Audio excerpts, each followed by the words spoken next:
Assalamualaikum warahmatullahi wabarakatuh. Waalaikumsalam warahmatullahi wabarakatuh. Alhamdulillahirabbil alamin. Wassalatu wassalamu ala asyrafil anbiya'i wal mursalin wa ala alihi wa ashabihi ajmain, amma ba'd. Pertama-tama mari kita panjatkan puji dan syukur kita atas kehadirat Allah Subhanahu wa taala, atas limpahan rahmat dan hidayahnya sehingga kita masih diberikan kesehatan untuk datang pada perkuliahan siang hari ini. Dan tak lupa pula kita kirimkan salam dan salawat kepada junjungan kita Nabiullah Muhammad sallallahu alaihi wasallam. Karena ialah nabi yang diutus oleh Allah Subhanahu wa taala ke muka bumi ini sebagai rahmatan lil alamin. Baik, perkenalkan kami dari kelompok 3 akan mempresentasikan hasil kerja kelompok kami dengan judul materi model penelitian tindakan kelas PTK menurut John Elliot. Oke, perkenalkan nama saya Salman Fauzan. Saya Marwa Suryani. Saya Sri Malasari. Saya Afifah Sultawani. Itu tadi teman-teman kelompok saya. Kita langsung saja ke pemateri pertama, Saudari Marwa Suryani. Kepadanya dipersilakan. Baik, terima kasih kepada moderator atas kesempatan yang telah diberikan kepada saya. Di sini kami akan membahas tentang penelitian tindakan kelas. Nah, di mana model penelitian tindakan kelas ini adalah pendekatan inovatif yang dilakukan guru untuk meningkatkan praktik pembelajaran melalui kolaborasi dan refleksi. Nah, dalam presentasi kali ini akan dibahas secara komprehensif tentang model PTK menurut John Elliot yang mencakup pengertian, kelebihan, kekurangan, desain, siklus, dan contoh penerapan dalam konteks kelas. Oke, kita masuk pada pengertian model PTK menurut John Elliot, di mana model penelitian tindakan kelas ini adalah metode yang digunakan oleh guru untuk meningkatkan praktik pembelajaran melalui kolaborasi, di mana proses ini dilakukan dalam siklus berulang yang mencakup perencanaan, tindakan, observasi, dan refleksi. Nah, PTK tidak hanya berfokus pada perbaikan teknik pengajaran, tetapi juga bertujuan untuk memperdalam pemahaman tentang dinamika pembelajaran di kelas.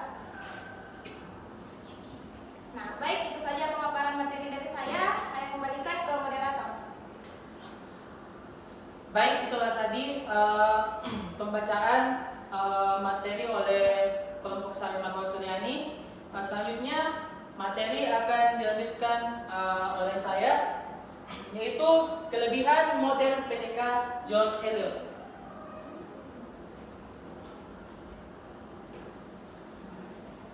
Reflektif. Model PTK mengajar guru untuk merenungkan tindakan pembelajarannya sehingga dapat meningkatkan kualitas mengajar secara berkesinambungan. Yang kedua, perbaikan nyata. Fokus pada masalah konkret di kelas, menjadikan PTK berorientasi pada perbaikan nyata dan relevan dengan kebutuhan siswa. Yang ketiga, kolaboratif. Model PTK mendorong kolaborasi antara guru, siswa, dan pihak terkait lainnya, meningkatkan partisipasi dalam proses pembelajaran. Yang keempat, fleksibilitas. Desain spiral yang fleksibel memungkinkan guru untuk terus memperbaiki strategi pembelajaran sesuai dengan kondisi dan kebutuhan. Dan yang kelima, peningkatan profesionalisme. Melalui PTK, guru dapat meningkatkan profesionalisme mereka dengan meningkatkan kepekaan terhadap praktik mengajar dan kebutuhan siswa. Baik, itulah tadi pemaparan materi dari saya. Selanjutnya materi akan dilanjutkan oleh Saudari Afifah Suud Farhani Al-Habsyi. Kepadanya dipersilakan. Baik, saya akan melanjutkan materi yaitu kekurangan model PTK John Elliot. Waktu yang diperlukan lebih lama. Metode PTK memerlukan waktu lebih lama karena proses perbaikan dilakukan melalui beberapa siklus yang mengharuskan guru untuk melakukan pengulangan dan evaluasi secara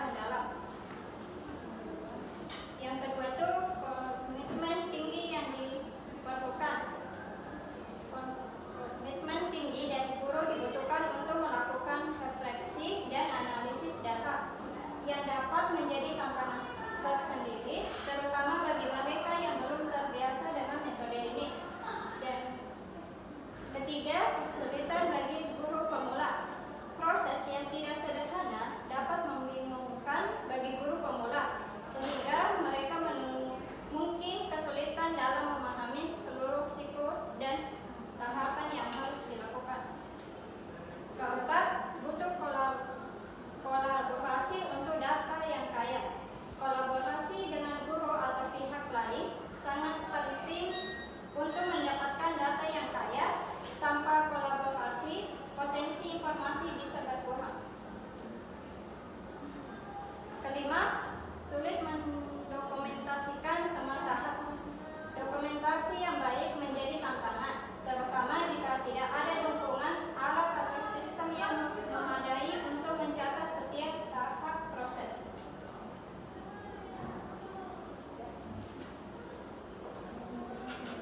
Saya kembalikan ke moderator. Itulah tadi pembacaan materi oleh saudari Afifah. Selanjutnya materi akan dibacakan oleh saudari Sri Malasari. Kepadanya dipersilakan. Baik, terima kasih atas kesempatan yang telah diberikan. Di sini saya akan melanjutkan materi yaitu desain model PTK John Eliot. Nah, desain model penelitian tindakan kelas PTK menurut John Eliot bersifat spiral, reflektif, dan berfokus pada proses perbaikan yang berkelanjutan. Nah, setiap siklus mencakup 4 tahap yaitu perencanaan, tindakan, observasi, dan refleksi. Nah, yang akan diulang sehingga tercapai hasil yang optimal dalam praktik pembelajaran. Nah, siklus yang pertama itu ada perencanaan awal dan tindakan awal. Nah, pada siklus pertama, tahapan penting dalam penelitian tindakan kelas untuk memperbaiki praktik pembelajaran. Nah, yang pertama itu ada identifikasi masalah. Guru menemukan masalah nyata di kelas seperti siswa kurang aktif bertanya dan terlibat dalam diskusi. Nah, yang kedua, perencanaan tindakan. Guru merancang metode pembelajaran. Nah, misalnya itu menggunakan diskusi kelompok kecil untuk memperbaiki partisipasi siswa. Nah, yang ketiga, pelaksanaan tindakan. Di dalamnya itu ada rencana tindakan yang dilaksanakan siswa ke dalam kelompok untuk mendiskusikan materi tertentu seperti alat pernapasan manusia. Nah, yang keempat ada observasi. Nah, guru mencatat jalannya pembelajaran dan partisipasi siswa untuk menjaga catatan objektif dan detail. Nah, yang kelima, guru menganalisis hasil tindakan untuk menentukan apakah perbaikan diperlukan sebelum siklus berikutnya.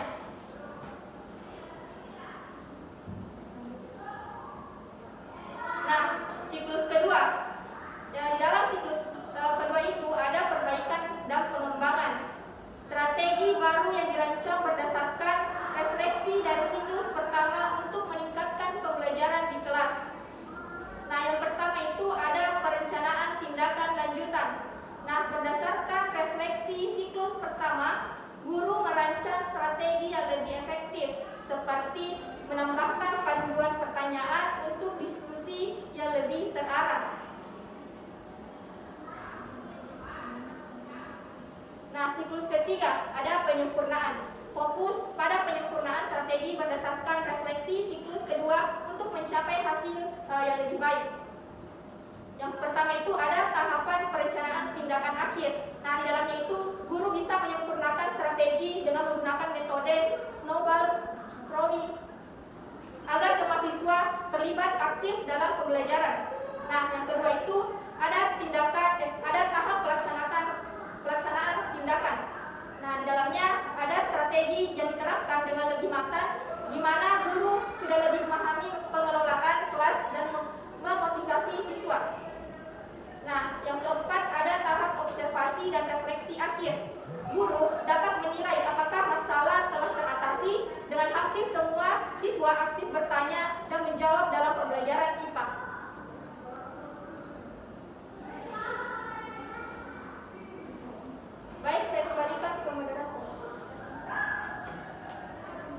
Baik, itulah tadi pembacaan materi oleh saudari Sri Nurmala Salim. Selanjutnya saya persilakan kepada saudari Mawar Suryani. Sebelumnya terima kasih kepada moderator untuk kesimpulan penelitian dari penelitian tindakan kelas menurut John Elliot adalah di mana refleksi dari siklus ketiga merupakan fondasi untuk menarik kesimpulan dari penelitian ini. Nah, ketika tujuan yang ditetapkan tercapai, penelitian dapat dianggap berhasil. Nah, model penelitian tindakan kelas menyoroti pentingnya proses bertahap dalam perbaikan praktik pembelajaran yang diulang secara sistematis, sehingga setiap siklus berkontribusi pada pemahaman dan peningkatan kualitas pembelajaran.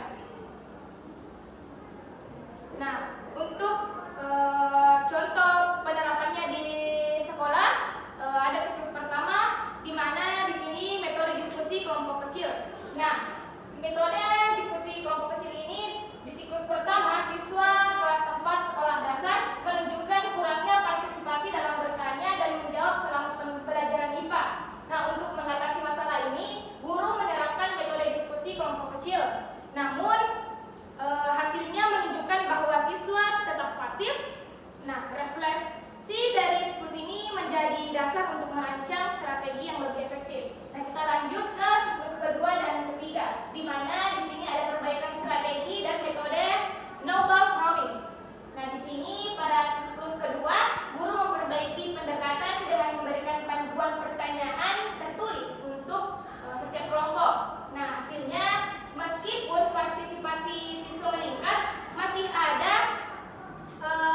siswa yang hanya ikut-ikutan. Nah, untuk siklus ketiga, guru menggunakan metode snowball throwing yang berhasil memberikan hampir semua siswa aktif bertanya dan menjawab. Nah, di sini menciptakan suasana belajar yang lebih interaktif. Nah, baik, itu saja pemaparan materi dari saya. Saya kembalikan ke moderator. Nah, itulah tadi pemaparan materi dari kelompok kami. Semoga apa yang kita pelajari bersama hari ini bisa menjadi langkah kecil menuju masa depan yang lebih besar dan lebih baik. Itulah dari saya. Lebih dan kurangnya mohon dimaafkan. Billahi taufiq wal hidayah. Wassalamualaikum warahmatullahi wabarakatuh.